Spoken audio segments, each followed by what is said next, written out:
بقينا بنقوم كل يومين ثلاثة على خبر الانتحار حد، كل واحد وليه قصة ورواية مختلفة عن التاني، لكن الشيء المشترك بينهم هم انهم حاولوا يتخلصوا من الوجع اللي هم حاسين بيه، حاولوا يخلصوا من الألم النفسي اللي هم فيه بحل سريع ومنهي، والمخرج الوحيد بالنسبة لهم كان الانتحار.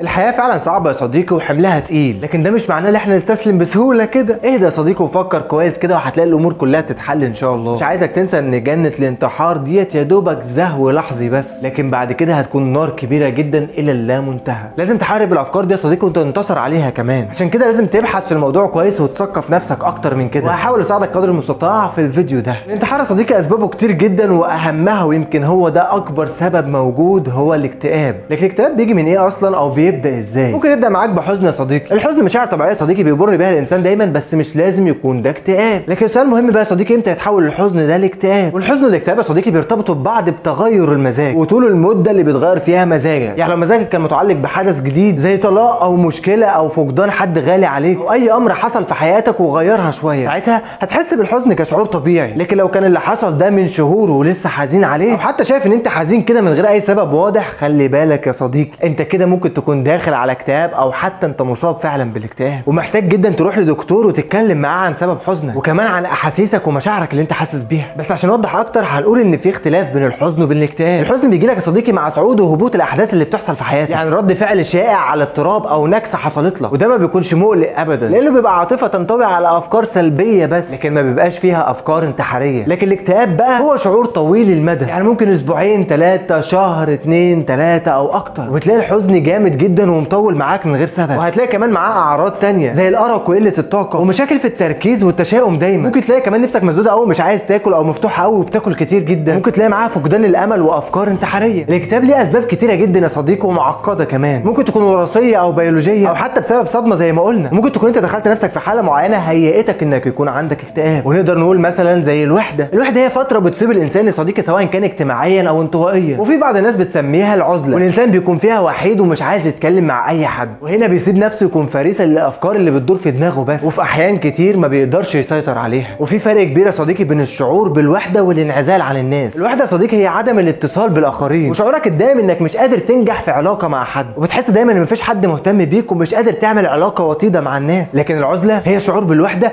رغم كتر الناس حواليك، وكمان بتحس براحه البال والسعاده لما بتكون قاعد لوحدك. العزله يا صديقي ليها مميزات وليها اخطار. في استطلاع للراي اجرته BBC عام 2016 تحت عنوان اختبار الراحه، وحاولوا يعرفوا ايه افضل الانشطه اللي بتعمل راحه للانسان من وجهات نظر مختلفه. وكان نصيب لاول 5 مراتب يا صديقي للانشطه اللي الناس بتنفرد بيها بنفسها زي القراءه مثلا، وفقا لما قالته الدكتور امل شميس استاذ علم الاجتماع بجامعه عين شمس، ان من فوائد العزله برضو انها واقفه للتركيز مع النفس في الشغل والمستقبل وكل خطوات حياتك، وكمان عشان العقل ياخد هدنه كده من كل المشتتات اللي حواليه، وساعتها هيقدر يحط كل انسان في مكانه الخاص. الوحده لحد كده يا صديقي حلوه جدا لما بتكون شعور مؤقت، لكن لو اصبحت مزمنه يا صديقي بيبقى ليها عواقب كارثيه. في اثباتات كتيره جدا بتثبت ان هي مؤثره على صحتنا بشكل كبير جدا. هتلاقي انك ما بقتش قادر تنام بشكل طبيعي، وهتلاقي نفسك حزين طول الوقت، وبعدين هنخش في حلقه مفرغه، هتلاقي نفسك وحيد وبعدين تنطوي على نفسك وتبعد عن الناس وتعتزل المناسبات الاجتماعيه، وده اكيد يا صديقي هيسبب لك اكتئاب، وده اللي اظهرته الابحاث يا صديقي. وقت الوحده بتزيد من ظهور اعراض الاكتئاب بعد سنه واحده بس من الدخول فيها. طب هتاثر على صحتنا ازاي بقى؟ في مجموعه من الباحثين قعدوا فتره كبيره قوي يراجعوا كل الابحاث اللي اتعملت في الموضوع ده، ووصلوا ان الشعور بالوحده يا صديقي قادر جدا يزود بنسبه الاصابه بالامراض القلبيه والسكتات الدماغيه بنسبه 30%، وان الناس اللي بيعيشوا لوحدهم بيعانوا من ارتفاع ضغط الدم بمعدلات اعلى من غيرهم بكتير جدا، وكمان متوسط اعمارهم اقل من المتوقع. كل ده من الوحده بس يا صديقي. الاحصائيات كمان بتقول ان الحاله الصحيه للناس اللي بتعيش لوحدها دايما اسوأ مقارنه بغيرهم، لان الوحده يا صديقي سلبتهم الحافز اللي بيخليهم يعتنوا بنفسهم. محدش فينا يقدر ينكر ان الوحده مؤلمه، لكن في اغلب الاوقات يا صديقي بتكون شعور مؤقت، ولازم نشوف الجانب الايجابي منها. فممكن تكون الوحده اشاره لينا عشان نبحث عن اصدقاء جداد او حتى شغل جديد او ناس تشبهنا في حياتنا، وتخلينا نعرف نجدد من تفكيرنا ونتعامل مع ناس بشكل افضل. لكن في نفس الوقت نخلي بالنا كويس جدا ان هي ما تطولش عن العادي عشان ما نخشش في الاكتئاب اللي هو هيكون عباره عن حاله حاده من تقدر المزاج او الشعور وسرعه الغضب والفراغ الممل وفقدان المتعه وعدم الاهتمام بكل الانشطه اللي كنت بتحبها وبتعملها قبل كده. اعراض الاكتئاب كتيره جدا يا صديقي، منها على سبيل المثال ضعف التركيز، الافراط في الشعور بالذنب، ضعف تقدير الذات، يأس من المستقبل، التفكير في الانتحار والموت، اضطراب النوم، تقلبات الشهيه او الوزن او فتور الطاقه، شعور بالتعب الدائم من غير اي سبب. في بعض الاحيان بيختلف تغير المزاج من شخص للتاني، ممكن يتحول كمان يا صديقي لاعراض جسديه زي وجع الجسم والارهاق الدائم والضعف، وده طبعا في حاله ان الاعراض الجسديه دي كلها ما تكونش ناتجه عن مرض ما. عندنا انماط اضطراب المزاج كتيره جدا يا صديقي، ومنها مثلا نوبه وحيده من اضطراب الاكتئاب، يعني اول نوبه بتصيب الشخص المره واحده بس، وتواتر اضطراب الاكتئاب، وده معناه ان الشخص عانى من نوبتين اكتئاب قبل كده او يمكن اكتر. والاضطراب ثنائي القطب، يعني نوبات الاكتئاب دي يا صديقي بتصاحبها شويه هوس زي الفرحه الشديده جدا او الحزن الشديد جدا، سرعه الانفعال، زياده النشاط او الطاقه، زياده الكلام كتير قوي، تسارع الافكار، زياده تقدير الذات، وتلاقي نفسك مش محتاج تنام وبتفقد التركيز بسهوله جدا، وتلاقي نفسك مندفع على اي حاجه بكل بساطه. نقدر نصنف نوبه الاكتئاب يا صديقي من خفيفه لمتوسطه لشديده، وده طبعا حسب عدد الاعراض وحدتها. وخلال نوبه الاكتئاب يا صديقي الشخص ده بيواجه صعوبه كبيره جدا في العلاقات الشخصيه والاسريه والاجتماعيه والتعليميه وكل حاجه. عايز اقول لك ان هو بيفشل حرفيا في كل العلاقات. والاكتئاب اصلا يا صديقي بيحصل نتيجه تفاعل معتقد بين عوامل اجتماعيه ونفسيه وبيولوجيه، يعني الاشخاص اللي عاشوا تجارب سلبيه زي البطاله او فقدان حد عزيز عليك او اي امور صادمه هم اكثر عرضه للاكتئاب يا صديقي. طب ازاي بقى نتخلص من الاكتئاب ده؟ لو عندك حد عزيز عليك حاسس ان هو داخل في نوبه اكتئاب او انت نفسك داخل في نوبه اكتئاب، لازم يا صديقي تخش في انشطه اجتماعيه، يعني اي حاجه بيعملها اصحابك خش معاهم وتفاعل، ما تسيبش نفسك تقعد لوحدك كده الافكار تاكل دماغك. اطلع يا صديقي واخرج وتمشى وتفسح وغير جو، خلي اي حد من حبايبك يتدخل في حياتك، سواء كان ابوك ولا امك ولا اخواتك ولا اصحابك ولا اي حد بتحبه، خليه يساعدك ويشجعك انك تتخطى الفتره دي. اسمع تجارب الناس اللي دخلوا في الاكتئاب وعرفوا يتخلصوا منه ويتعالجوا، ادي نفسك الفرصه انك تطلع مع اصحابك حتى لو ما كنتش عايز ده على الاقل هيخلي مخك مشتت ما يخليكش تفكر في افكار سلبيه. حاول تنفس عن نفسك صديقي باي حاجه بتحبها او كنت بتحبها قبل ما تخش في الاكتئاب، حتى لو كان فيلم كوميدي سخيف سمعته 100 مره قبل كده، او حتى روح الجيم او بلاي ستيشن او اي حاجه تضيع فيها وقت. دور على دورات تحفيزيه لمدربين متخصصين، وده مفيش اكتر منه على اليوتيوب. سافر اي مكان تستمتع فيه بس بشرط ما يكونش لوحدك، حتى لو كنت وحيد يا صديقي وما عندكش حد تتكلم معاه، دور على اكتر حد قريب ليك وممكن تثق فيه واحكي له واتكلم معاه. حتى لو ما عندكش ده يا صديقي تقدر تكلم مركز الازهر العالمي للفتوى الالكترونيه، ده رقمه يا صديقي وهتلاقي حد يسمعك وينصحك ويفيدك. تقدر كمان تروح لدكتور، صدقني دي مش وصمه عار ولا انت مجنون، لكن العار والجنون فعلا هو انك تسيب نفسك كده للحياه تلعب بيك زي ما هي عايزه وتمشيك زي ما هي عايزه لحد ما ممكن توصل للانتحار. وعندنا حل كمان يا صديقي لو كنت وحيد وما عندكش حد تروح له، ويمكن ده اهم حل، انك تتوجه لله. صدقني ده الوحيد اللي يقدر يساعدك من غير اي حاجه، وهو اكتر حد يقدر يساعدك يا صديقي. ويمكن انا حبيت اخلي الحل ده اخر حاجه لاني عارف انك بتتعلق بالاسباب الدنيويه كتير جدا، على الاقل في المرحله العصيبه اللي انت فيها دلوقتي. لو كنت حاسس انت عايز تعيط وتتكلم ومش لاقي حد يسمعك، فربنا موجود يا صديقي، هو حاسس بيك وعارف انت عايز تقول ايه من غير ما ينطق لسانك بكلمه، ولكن انت اللي بعيد. طب جربت كل حاجه ولسه مفيش نتيجه؟ عندنا بقى سحر خفي اسمه الدعاء. ادعي وتضرع لله يا صديقي، تقدر تكلم ربنا في اي وقت وباي شكل تحبه. كلم ربنا من قلبك يا صديقي، ومش مهم خالص ترتيب الكلام، حتى مش مطلوب منك انك تدعي دعاء معين. قول لربنا اللي انت عايزه واشكي له بكل اللي جواه، اطلب منه انه يعينك وانه يطلعك من اللي انت فيه. وعندنا اوقات لاستجابه الدعاء كمان يا صديقي، يا ريت تدور عليها، زي وقت ما بين الاذان والاقامه، وبعد كل صلاه، وساعه نزول المطر، وفي السجود في صلاتك، وفي وقت السحر. كل ده مش جاي معاك؟ طب عندنا عباده تانية سحريه يا صديقي اسمها قيام الليل، وهي الصلاه من بعد العشاء يا صديقي وممتده معاك لحد الفجر. صلي ركعتين او 4 او اللي تقدر عليه في عز الليل، وتقول لربك على كل اللي في قلبك وتدعي له انه يخفف عنك، وقول له كل اللي انت عايزه. صدقني النتيجه سحريه يا صديقي. تاكد ان ربنا مفيش حد بيطلب منه حاجه في الاوقات دي وبيرده ابدا. حاول تحافظ على اذكارك دايما يا صديقي، عيش حياتك واطلع مع اصحابك وغير جو واشرب قهوه وكل شوكولاته، اضحك وابتسم في وش الناس والعب مع الاطفال، حب نفسك وحب الحياه، ادرس واشتغل واملى وقت فراغك باي حاجه مفيده. مش جايلك نوم؟ اسهر دايما على حاجه بتعجبك وبتفيد. لسه مش جايلك نوم؟ قوم صلي الفجر وادعي ربنا بكل اللي انت عايزه. عيش حياتك يا صديقي واستغل كل لحظه، اليوم اللي هتودعه يا صديقي مش هيرجع تاني. تمسك بحلمك يا صديقي وما ترضاش ابدا انه يضيع منك، وتعود دايما انك تكلم نفسك وتنصح نفسك بنفسك، وتأقلم دايما يا صديقي مع خسارتك ومع اي ظروف. ياما خسرنا خدنا ايه منها يعني. وحدد اهداف حياتك من جديد واشتغل عليها، اعمل كل اللي تحبه يا صديقي، الدنيا بسيطه ومحدش واخد منها اي حاجه. صدقني انت اهم من اي حد في حياه نفسك، خلي بالك من نفسك، محدش هينفعك يا صديقي غير نفسك بس. وندعي ربنا انه يخرجنا من اي مأزق ويطلعنا من كل ضيق يا صديقي. وفي الختام